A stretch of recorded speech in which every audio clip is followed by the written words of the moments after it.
You went horizontal. That was fun. Yeah, Can you buddy. make it spin? Now, you know, I'm always, when anything's spinning around me, it's usually me sitting in a chair. Okay.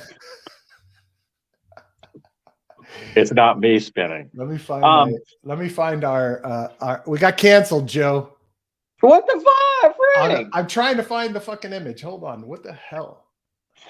Oh, is this what you were talking about earlier with the that parody of that was circulating Twitter? Hold on. Okay. Here we go. Let me blow it Let's up. not play it so we don't get this one banned too. All right? Yeah, no, I'm not going to. Let me share screen. Hold on. We got canceled. NBC is mad at us. This for that Office clip that we didn't make. NBC said. Oh, it's that one? No. I would think that's out of the copyright domain at this point. That's 50 years plus, right? Right.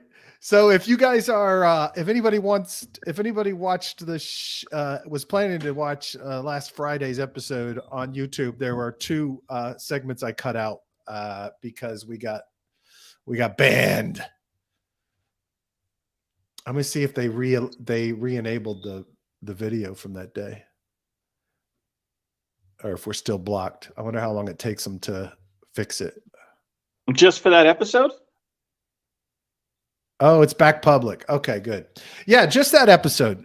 They blocked the episode that has the offending content in it. And I could have fought it because I think it's fair use. It wasn't long enough. Maybe it's too long for fair use. I don't know. But anyway, it fucking just cracks me up. So, well, I think the thing is, if the average viewer can view it as a parody, then it's fair use. Yeah, I would. And I think everybody, you know. Yeah, it was silly. Yeah, it's silly. But yeah, I think the algorithm just automatically strikes anything down that matches. No, it's always good to be a little outlaw, right? You know me, Joe. You know, hoist the flag, hoist the pirate flag. Yeah. Exactly. It sure is fun. So I don't know. I spent way too much of my fucking life on FTX this weekend. I noticed that. I kind of just bunkered up because, you know, to me, I mean, I'm sorry for my pals, but you know, you guys all these TradeFi guys come rushing into crypto. What's the first thing they do? They head to the fucking centralized play. And you know, I get it. I mean, I have stuff locked on a couple of protocols right now, but if I lose it, I lose it. Yeah. You know, I don't really, it's not going to kill me. And so, you know, this is the cardinal lesson, everyone who's new, is you stay away from the centralized stuff. And this was clearly that. And I love how now it's all this outrage. Oh my God, you know, FTX, they weren't doing what they said they were doing. And it's like, what the frick? I mean, where have you guys been? Yeah, I mean, this has gone on forever in TradeFi and crypto. I mean, so to me, I'm like, if you're going to show up and, you know, I mean, come on, why were you there? Because of those high yields, you know, that's why you were there. And you were like, this is too good to be true, but well, I got to put some money in. And you did, and you put too much in. Exactly. And you got your ass handed to you. Well, you know, welcome to the NFL. That's the way it works. And you've had it happen to you before, and you've recovered from it before. I mean, there's a big difference from, you know, 1% yields and risk-free and insured and all of that, and, you know, crypto. And, you know, decentralization matters, number one. You know what I realized today, talking to Sean? What? There is no way, except in person or by mining, to acquire Bitcoin in a decentralized manner. Except what was the first one? Except for what? In mining and in person, exchanging in person. Oh, local Bitcoin stuff. Yeah. Okay. Which is illegal in the United States. Yeah. Yeah. You got to be careful with that one. No other way to buy it in a decentralized manner. There is none. Now, Stacks and Sovereign, I think you can get some kind of wrapped Bitcoin. And of course, in DeFi, you can get wrapped Bitcoin, right? And you can then take the wrapped Bitcoin and unwrap it. But wrapped Bitcoin is centralized. That's a centralized entity that does WBTC and holds centrally Bitcoin, supposedly. I think it's on chain, though. You can see it. But there is no way for me to take, $500 from my bank account, transfer it to a wallet, and go buy Bitcoin. Can't do it. There's no stable coins on the Bitcoin network, although those are coming with Taro. And even if you had another token, you can't swap. Now, the one exception I think there may be that I haven't explored enough is Thorchain.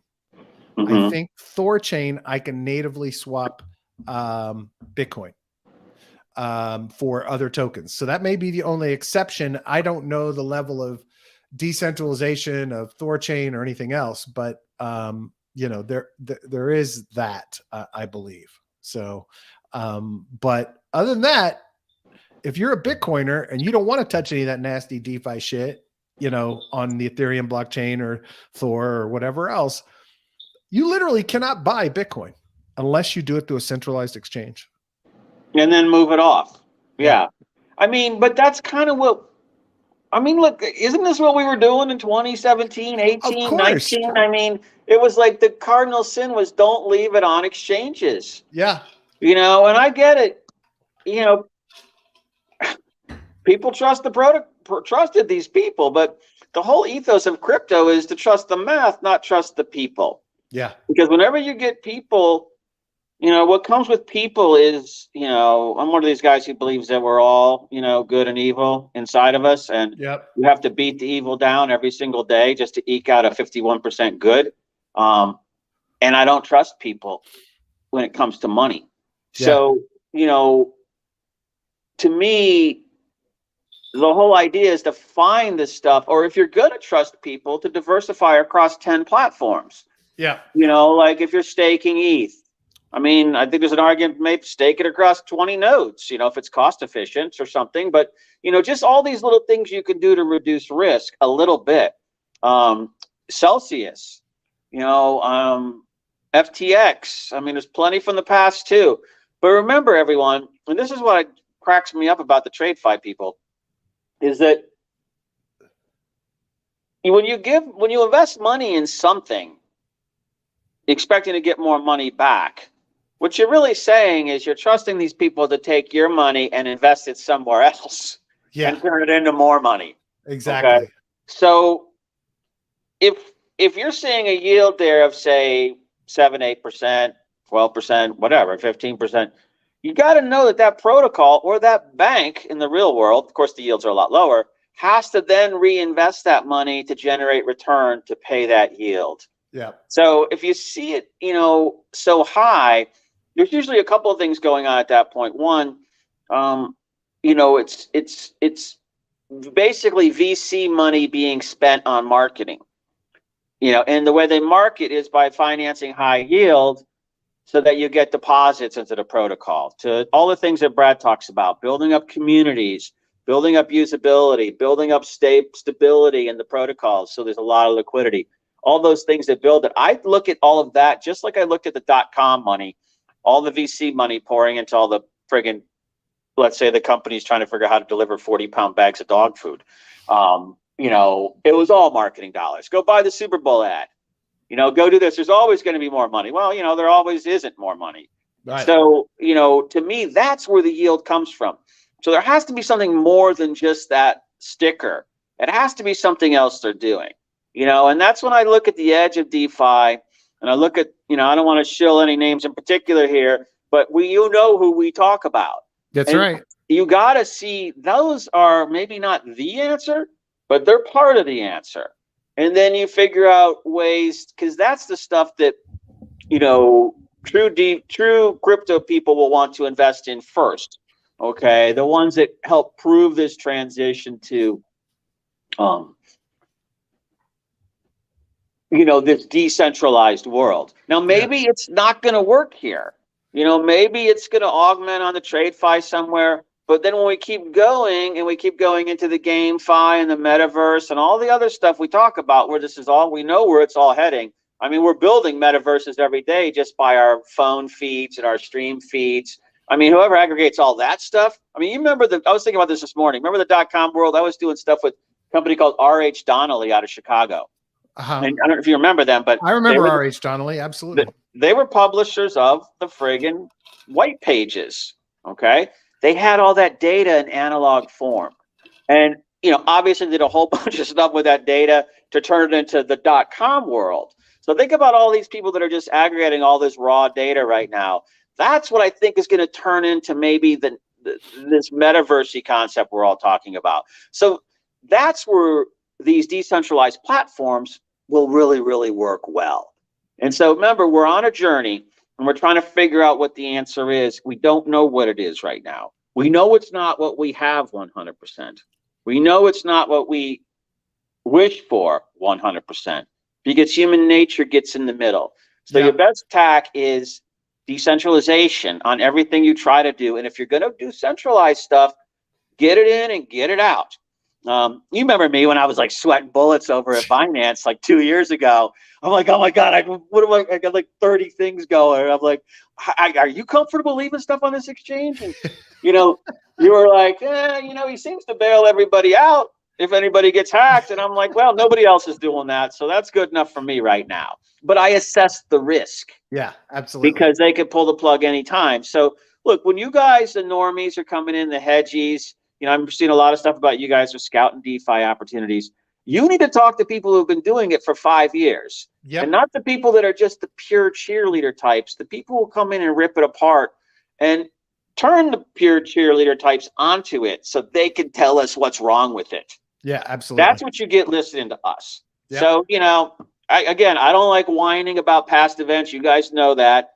You move on, go to the next thing. And you guys who are all in FTX, TB12, all of you big, well-heeled people, expensive lesson, but you just learned it.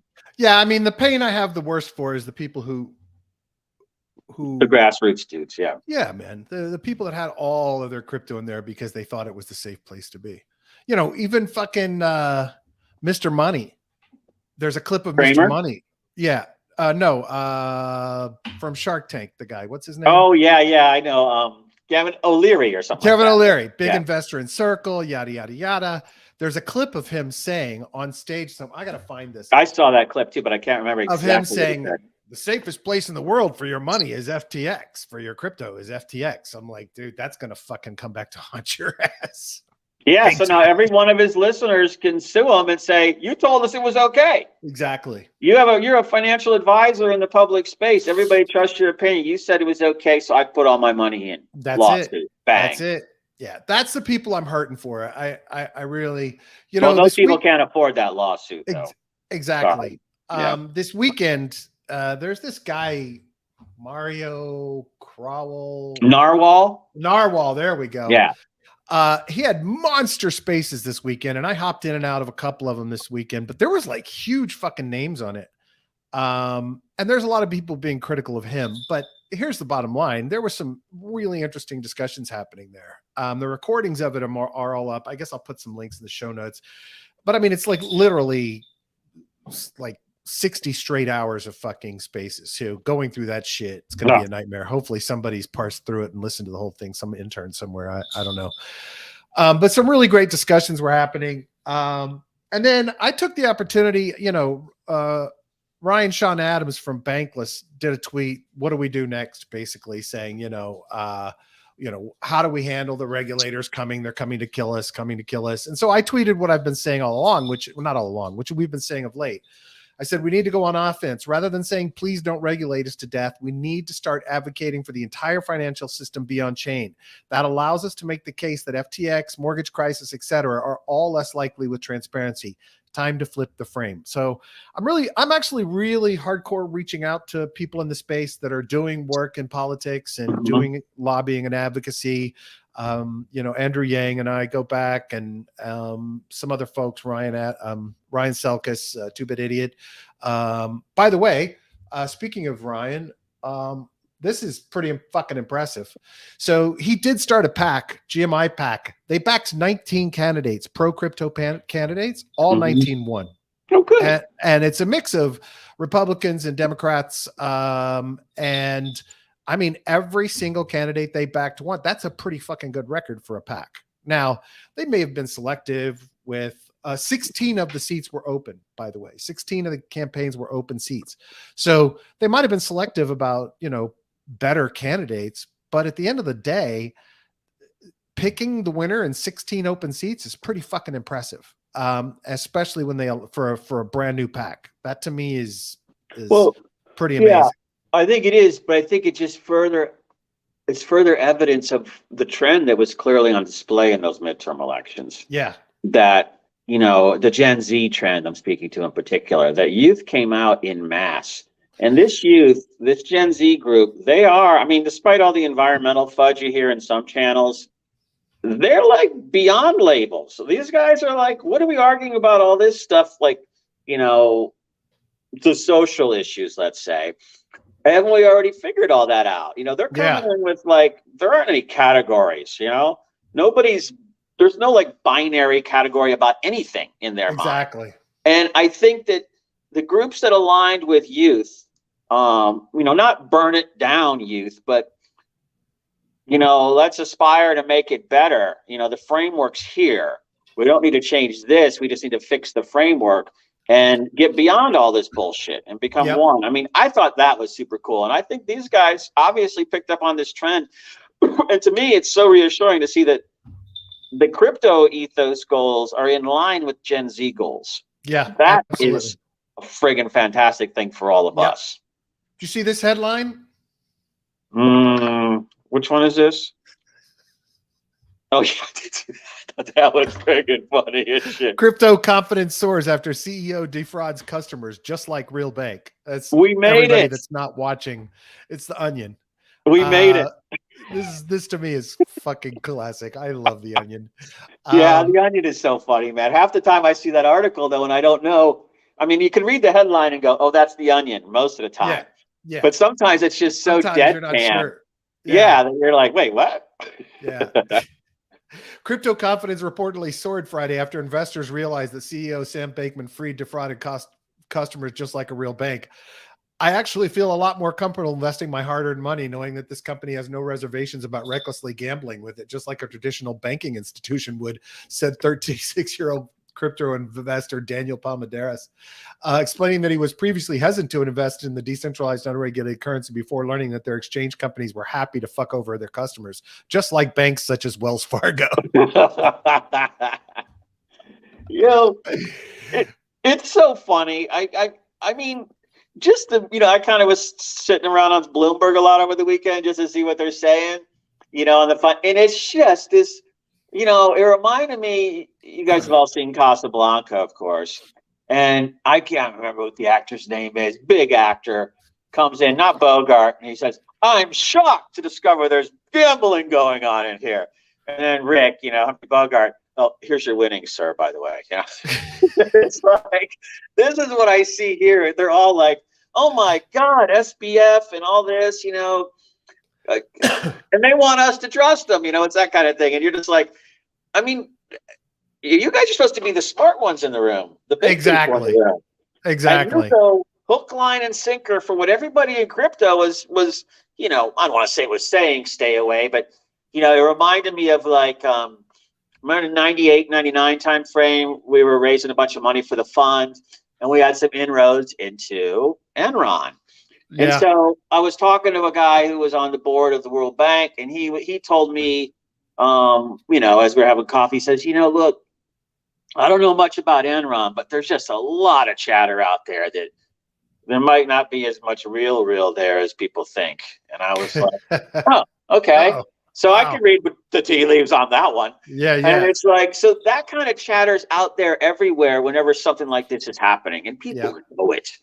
So, there had to be chatter on FTX out there. Everybody knew it. But people still jumped in anyhow. And then you see all this stuff like how they were running the company in that like penthouse in the Bahamas. Yeah. I guess they were all shacked up in there like it was a friggin' fraternity house or something like that, and sleeping in sleeping bags. It was a total friggin' train wreck. Evidently, there was a lot going on in that house. Yeah, that's what I heard too. Yeah. I don't know the right word is incestuous, but maybe incestuous in a corporate way. How about that? Yeah, exactly. Hold on a second. I I forgot to load this one up. This is good. I mean, you know what I always wondered? The one who's really trying to lay low right now is probably Sam Trabucco. You know, he's like, Oh, wait, yeah. wait, Oh. wait, none of this shit was going on in August.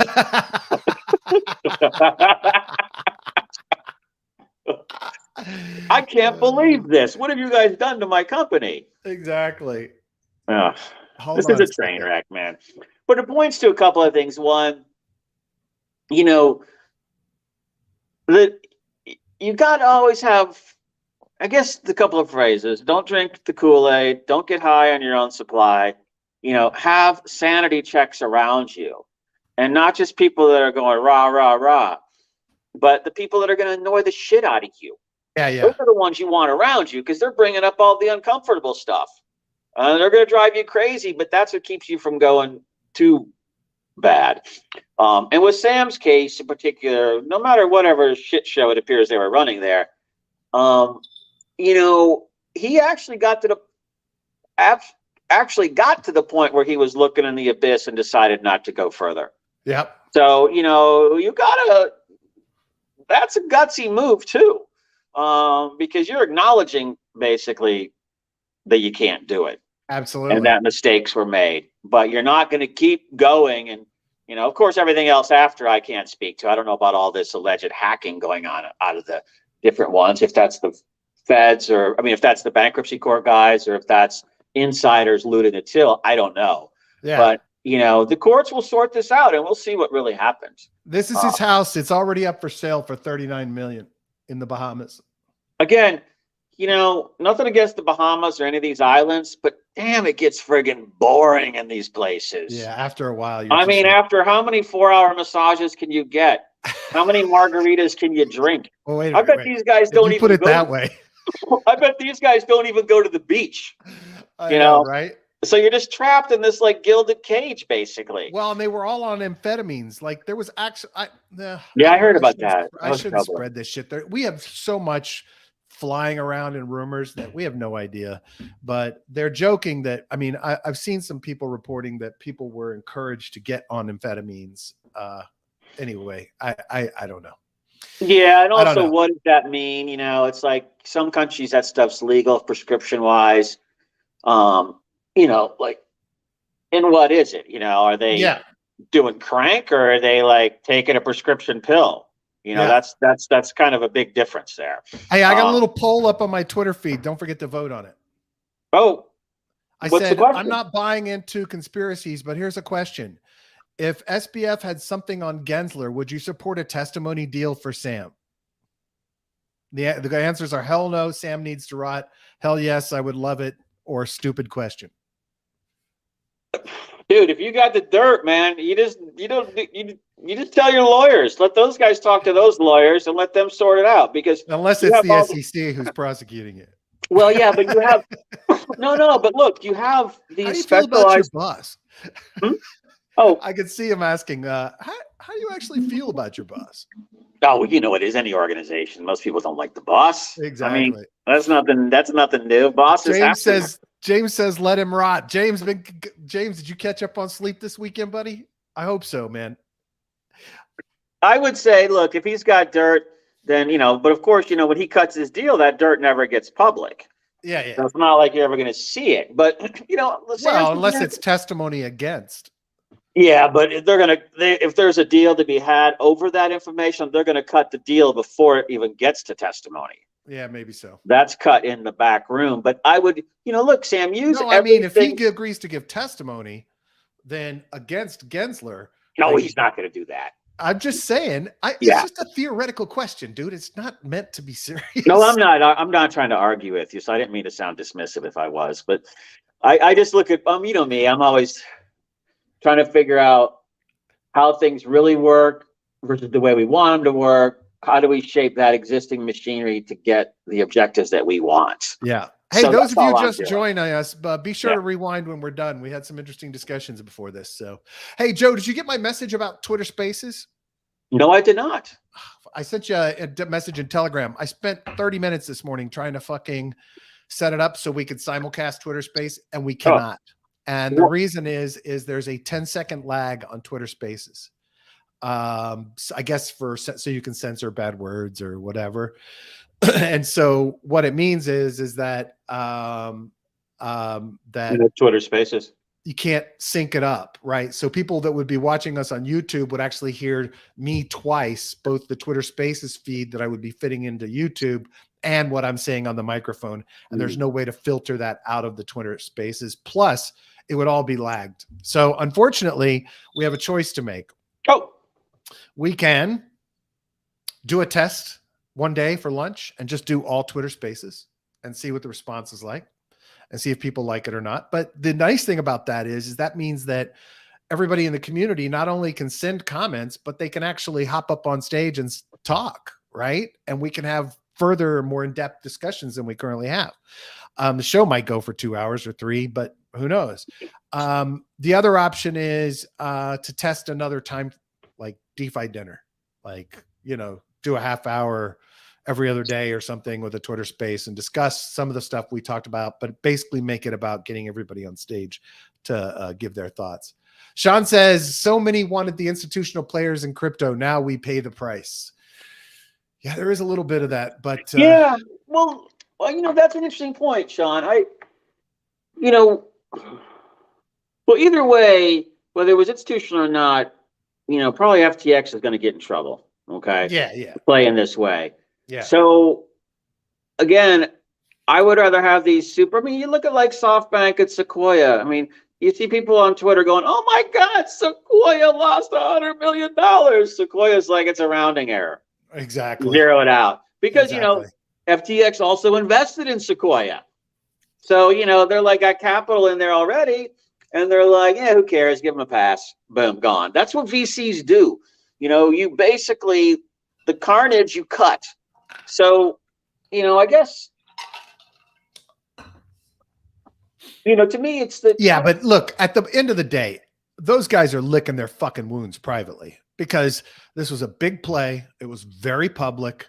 They had that blog post is killing them. Like, no, I know that is. Even though they deleted it, everybody's spreading that everywhere. Well, see, you know why that is? And I'm going to give a .com analog. I don't want to name the company, but at the very end, after pissing away, I don't know, $340 million or something like that. I mean, where they ended up at the end was on fuckedcompany.com. That's where they ended up. But the point is, at the very end, we need fuckedcrypto.com. Yeah, they why don't you get that domain up? They they got a $10 million loan unsecured from a very, very, very blue chip Silicon Valley financing house. One who's, there are those diners that are legendary where people come in and pitch their ideas, where all these big Silicon Valley VCs got started. They're one of those. Yeah. So they gave this person $10 million unsecured when it was friggin' going down faster than the Titanic, basically.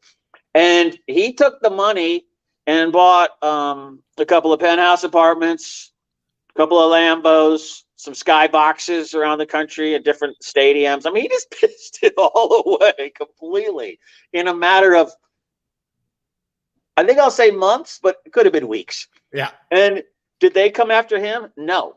Because it was too friggin' embarrassing to admit that they gave that money. They got hustled basically by that guy. I mean, that's how they look at it. I'm not saying he went in to hustle them, but they regard it as our judgment looks like shit. Yeah. So they bury that stuff because they don't want their judge. They just want to be like, again, and I'm not picking on any VC, and this is not the fund I'm talking about, but they want to be the guys who say, oh yeah, we got into LinkedIn when it was 4 people.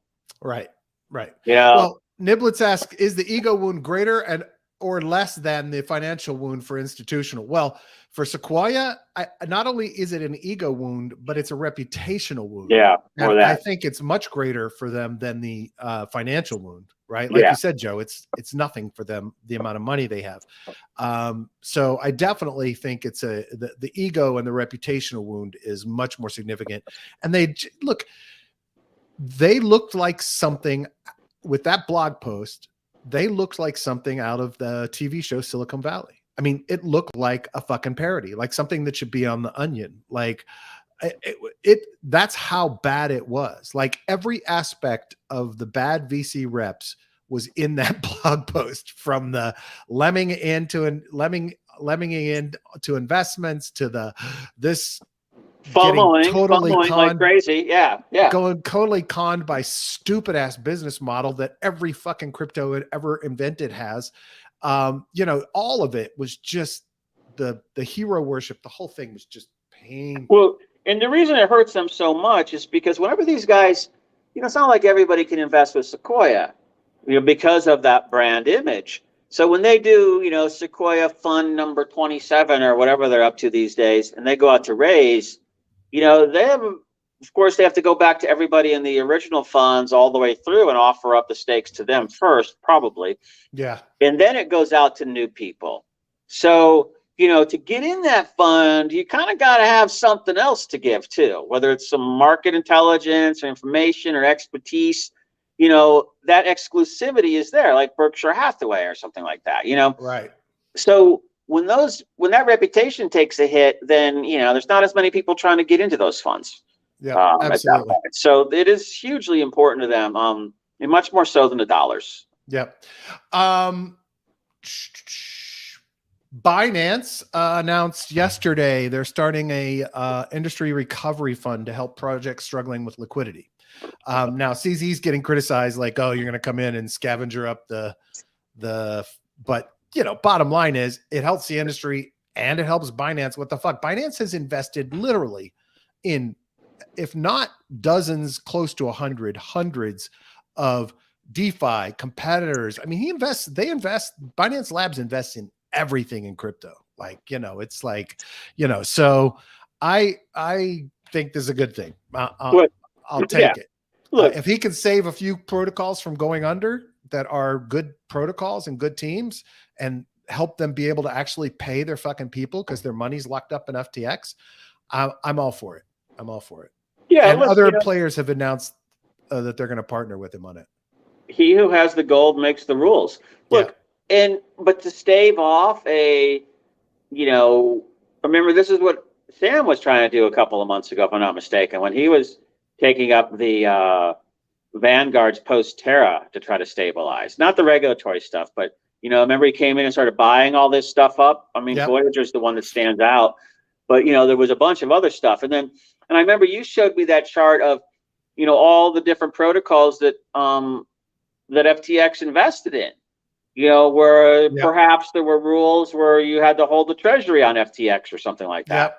These are great. There's a ton. I mean, I think I saw like 150 plus there. So there's got to be some gems in there. Yeah. And so if CZ comes in and staves off a liquidity crisis at these gems, that's good for crypto. Well, Sean's got a couple of comments. First on the VCs, he says the more the industry brings VCs into the space, the more centralized we get. The more political we get, the more we just repeat the same mistakes as TradFi. Money should be simple. I think there are VCs that can be good players in the space. There's a couple that I've had interactions with that I know are very much just about, I want to provide funds and I want to help people grow. And they'd prefer an equity deal over a token deal. So yeah, I agree with the potential centralization nature of it. But I also think that there's need to raise money sometimes to fund a team. Well, but then he said, wait a minute, go ahead. Then he said, CZ playing the same save the industry card as SBF. Really? We think this is a good thing? Geez. It's not the same card, Sean.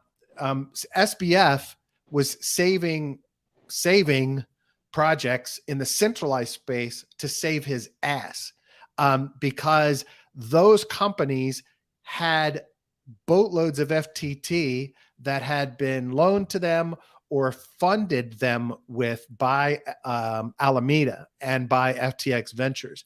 And if that shit got liquidated in bankruptcy, this whole thing unravels, right? So his goal was not actually to do anything good in the industry or just to benefit his bottom line business of growing his business. He was trying to stave off what's happened in the last week, because he knew that if a bankruptcy court dumped that FTT to liquidate and give to creditors, that his whole shit was going to unravel. And so that was the reasoning why he bought Voyager assets and he bought whatever else he bought. So yeah. anyway, But look, let me jump in on that one. I'm kind of a little bit with Sean on this one. Is I don't look at CZ as being any altruistic being either, but he serves a purpose. And think about it, his interests are benefited because if all these protocols go his under, interests are benefited. then Absolutely. Binance doesn't have as many customers. Clear and simple. That's right. So you want to keep it going. So you can't fault him for that. No. At least I don't. But I do think we have to think about the issues that Sean brings up. I mean, Binance is centralized. So BNB is, yeah, sure, of course. But so the point is that, how do we have a little of both? How do we have how do we blend in what Sean's talking about, which I'm really seeing it through the BTC filter on that one, to this? And the answer is somewhere in between, because it's not one or the other, it's both. Yeah. In some kind of, where is that optimal point on the decentralized to centralized sort of continuum? Yeah. Is it, there, where does it go? I think you can have pure decentralized stuff running, but I think it has to be contained, just like you would sort of contain an AI algorithm or something like that from, I think it. How do you contain decentralized? That's what I don't know. You can't. Not if it's truly decentralized. That's the whole point. That's the answer. But, so Skynet was the whole point too, right?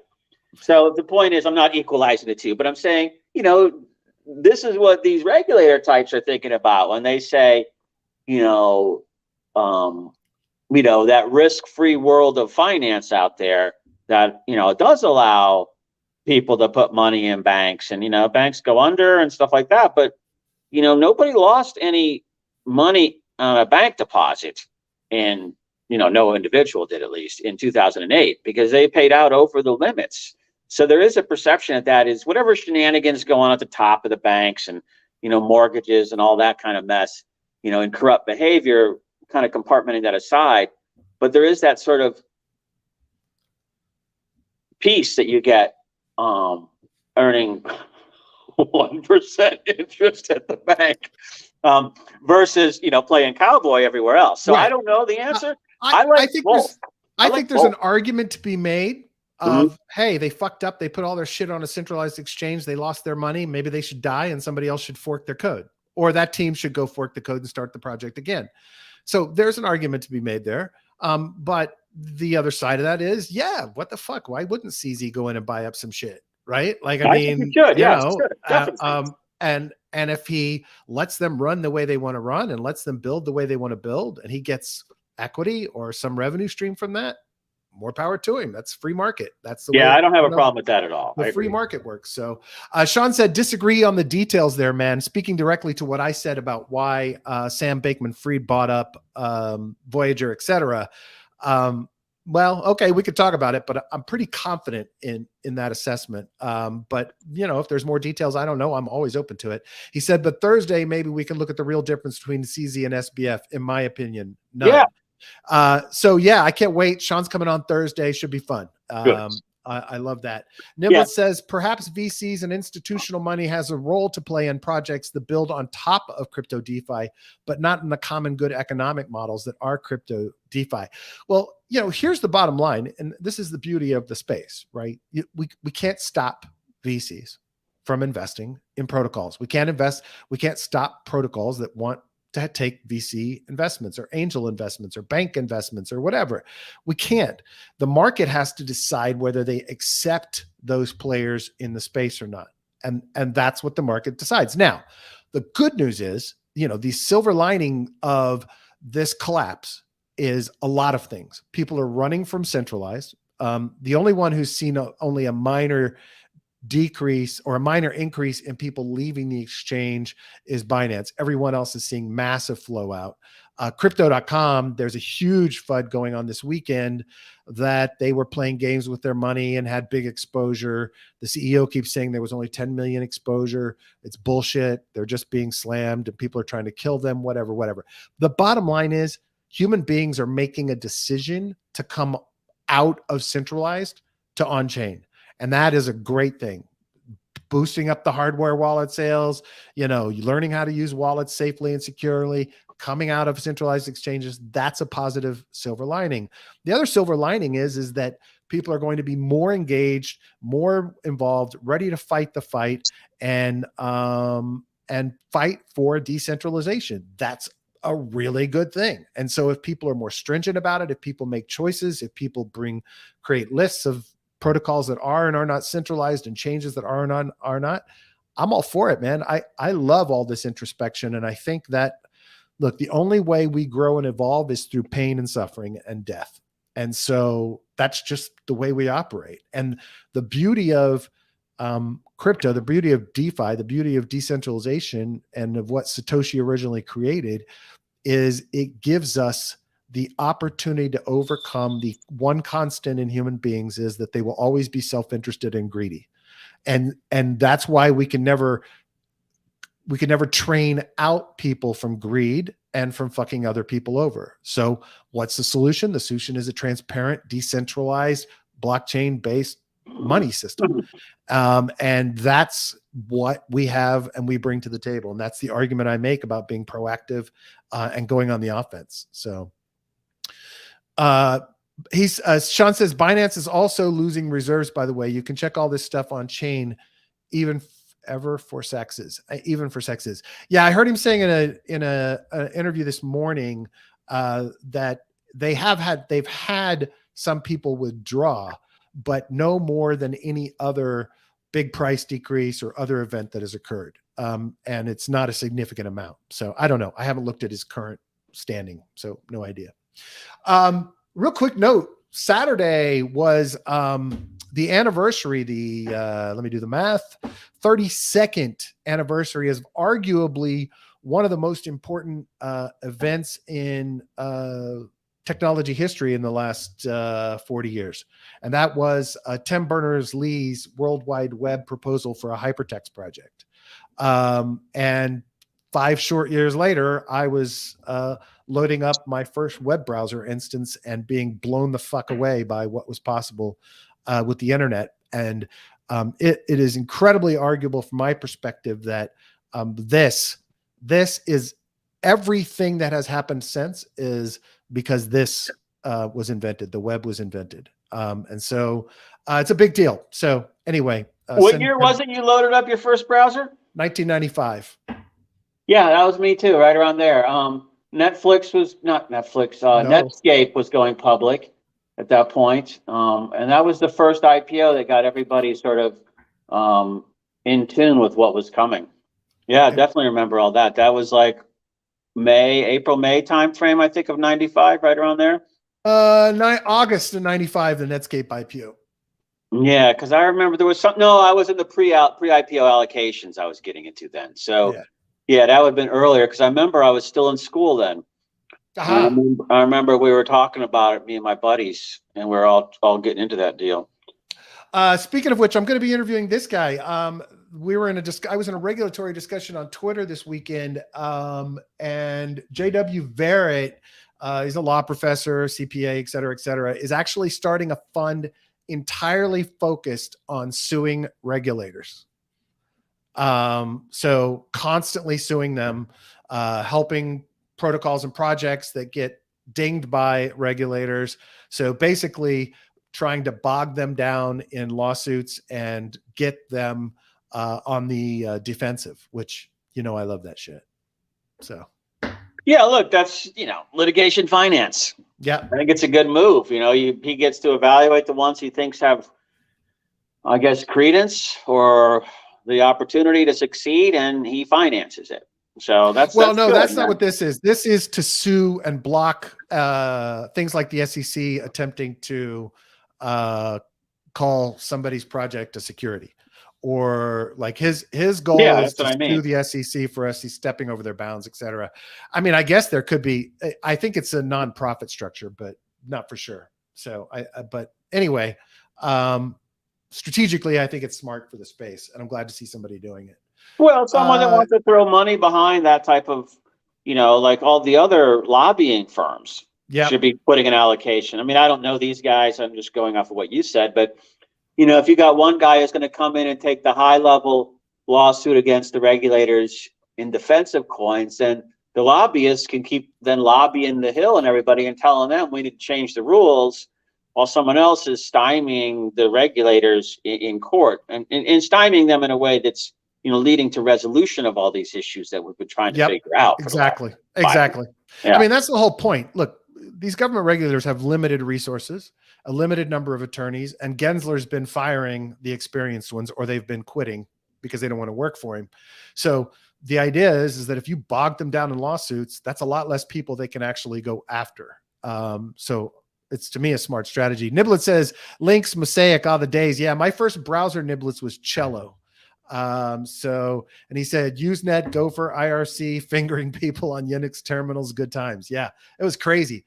Setting up Trumpet WinSock to actually connect, which was a total fucking nightmare in those days on Windows. So yeah, good stuff. Joe made me load this up. What was this? Elizabeth Warren op-ed, which I don't even know if I can. Dude, you should read it, man.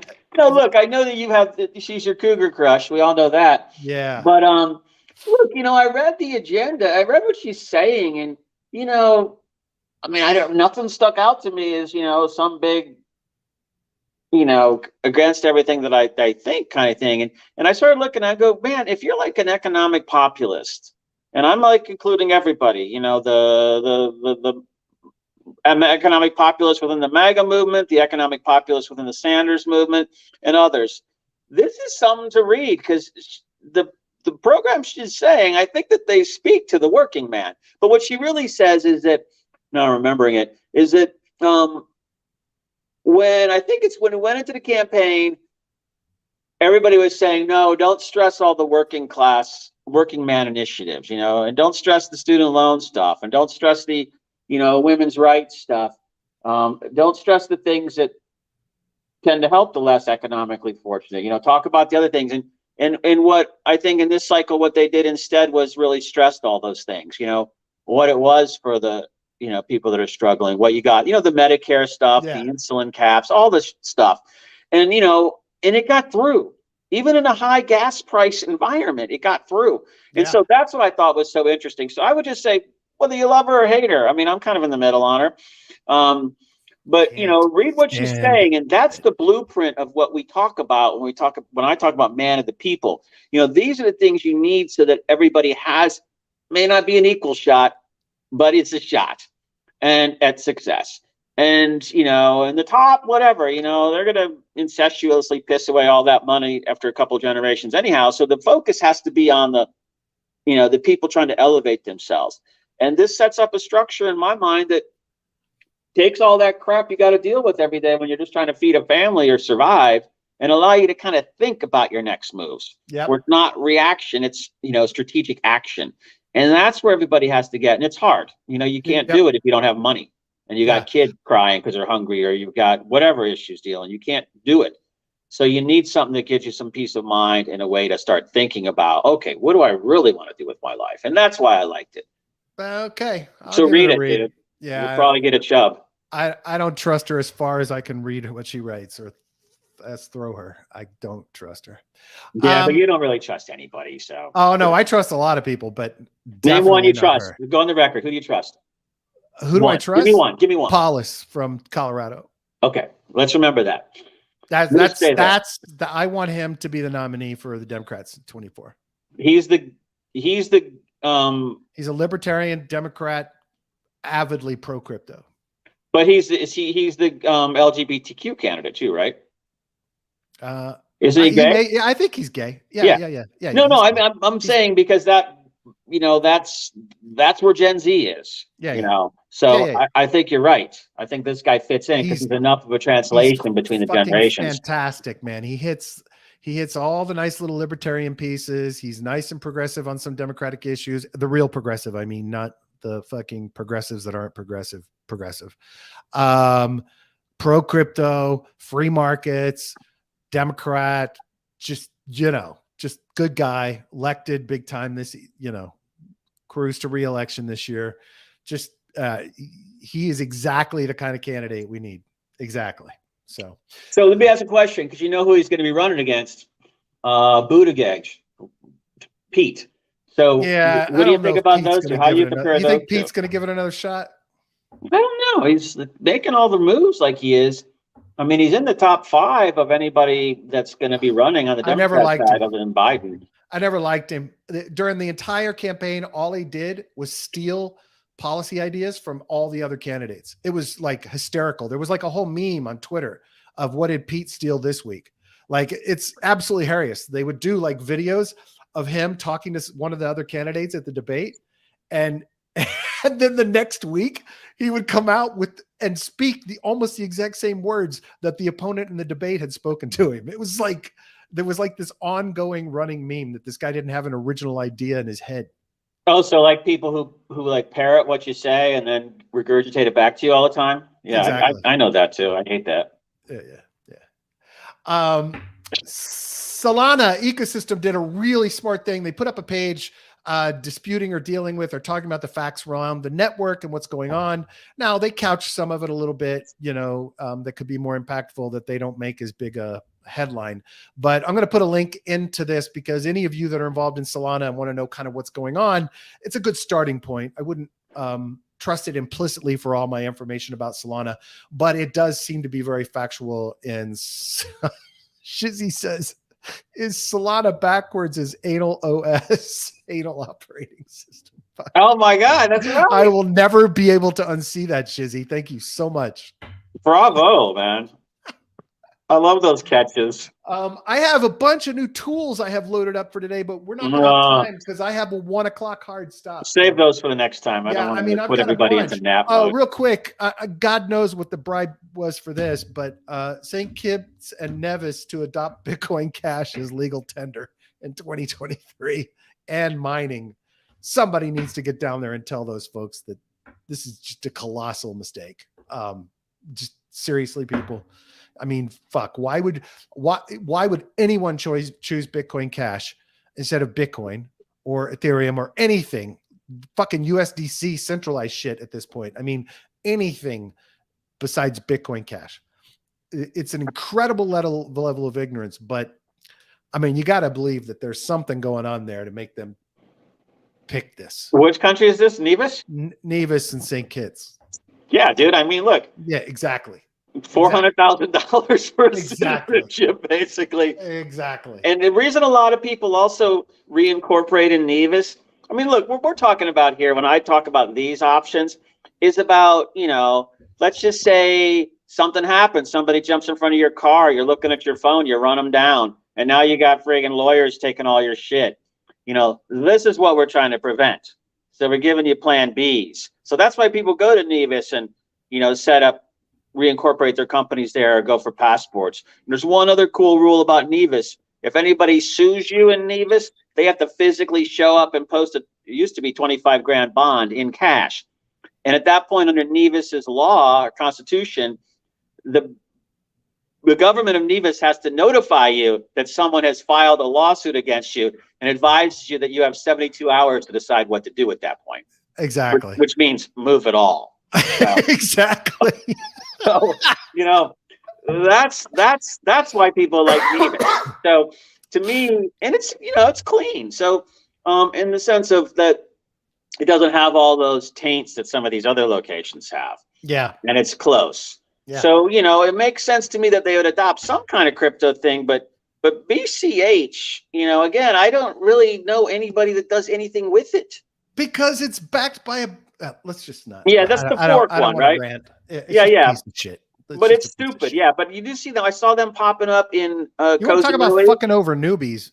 Bitcoin Cash was single-handedly responsible for fucking over a ton of newbies. Because people didn't know the difference. Exactly. And they did it on purpose. They did it on purpose. They called it Bitcoin. They were trying to scam people. Wait, was this the Craig Wright stuff again? Yes. Oh, your buddy. Roger Ver. Roger Ver, that's right. Yeah, okay, got it. All right. Well, let's go on that so that we get you out in time for your call. I've got some really important news I got to share. A discovery that my son showed me this weekend. Really critical. Something I never knew existed before. A shovel? Have you seen this in Japan? Sink? It's a sink on the back of the toilet. No, I've seen the Japanese toilets though. The functions underneath them. Here's the brilliance of this. The water from washing your hands goes in to fill up the toilet for the next flush. I like that. So think of all the water saved. Yeah. My wife will never let me install this, but it's fucking brilliant. It's brilliant. It's brilliant. The Japanese have all the brilliant shit. Niblet says, oh my God, they are brilliant. I mean, this is the smartest fucking thing. Think about how much water gets saved. You got 5 gallons going out every time, or whatever it is, 3 gallons, 2 gallons per flush. Psh, this is genius. And that's if you have the Niblet's, new toilets. Yeah, Niblet says some bathrooms in Tokyo are so small there's only room for a toilet. So right. Even more brilliant, right? Yeah, that's fucking phenomenal. Well, they also have this thing. There's all these buttons on the toilets that you can push. They give all these different like temperatures and bidet functions within the toilet structure itself. Yeah. So it's like, I mean, everything from music to lighting conditions. Exactly. Whatever you want, man. Japanese Niblet are smart like there's only place for a sink. Now, look, one more thing. If you're stressed out and you liked Wordle, you got to go try this shit. My son also did this to me this weekend, but it's a great way to kind of release some stress. This is Wordle quadrupled. So every puzzle is 4 puzzles simultaneously. And the letters you're choosing hit every puzzle.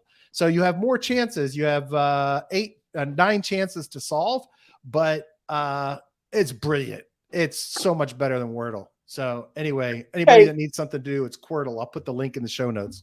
Before we go on to the last story, the toilet story, I was wondering, did they reverse the seat too? So you're facing the sink, or are you still facing away from the sink? I don't think so. I think it's you're facing away. Okay. Yeah. All right. You have to kind of turn around or straddle it, which is a little uncomfortable. I guess you could go to the side of it if there's room, if it's not like next to the tub. But yeah, it would be great if they reversed the whole mechanism. So you could. That'd be awesome. Then you could put up an iPad there. Or maybe a wet bar, at least a beer spout or something like that, Sean said it's very similar to the ETH recirculating supply business.